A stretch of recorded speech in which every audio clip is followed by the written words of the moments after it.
बाद की बातें हैं ब्राह्मण क्षत्रिय वैश्य शूद्र, बाद की बातें हैं पिता पितामह प्रपितामह, वो सब बाद की बात है। सबसे पहले क्या है? वर्णाश्रम।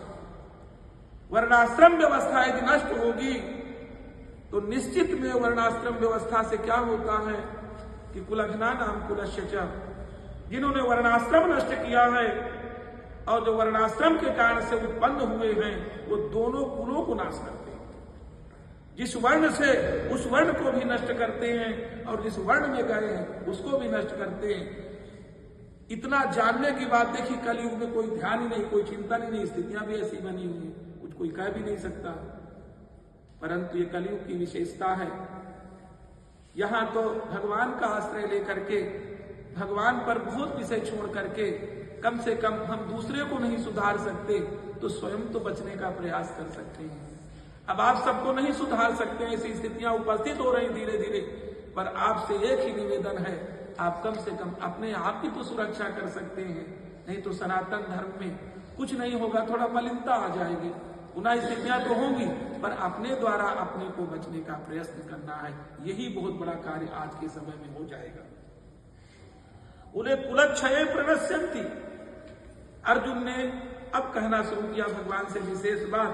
बोले जानते हो जब कुल नष्ट हो जाएगा, कुलक्षय प्रणश्यन्ति कुल धर्माः सनातनाः, सनातन धर्म की व्यवस्था समाप्त हो जाएगी। धर्मे नष्टे कुलम कृत्स्नम, और हे कृष्ण यदि धर्म नष्ट हो गया तो कुलम कृत्स्नम, कृत्स्नम माने संपूर्णम, हमारे संपूर्ण कुल का विनाश हो जाएगा। अधर्मो अभिभवत्युत, यही नहीं इतना अधर्म बढ़ जाएगा कि किसी को कुछ नहीं पता होगा क्या उचित है क्या अनुचित है, यहां विवेक ही नष्ट हो जाएगा।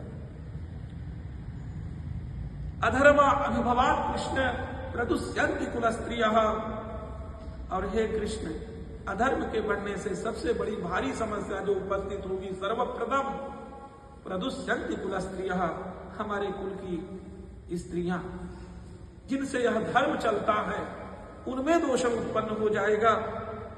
स्त्री सुदुष्टाशु वार्ष्णेय जायते वर्ण शंकरः, और स्त्रियों के अधर्म से जायते वर्ण शंकर, वर्ण संकर उत्पन्न होने लगे। और वर्ण संकर का कार्य क्या है? शंकरो नरकायैव, जो शंकर है वो नरकाय एव, वो वास्तव में अधोगति प्राप्त करने के लिए ही है, वो कभी उत्थान नहीं कर सकता।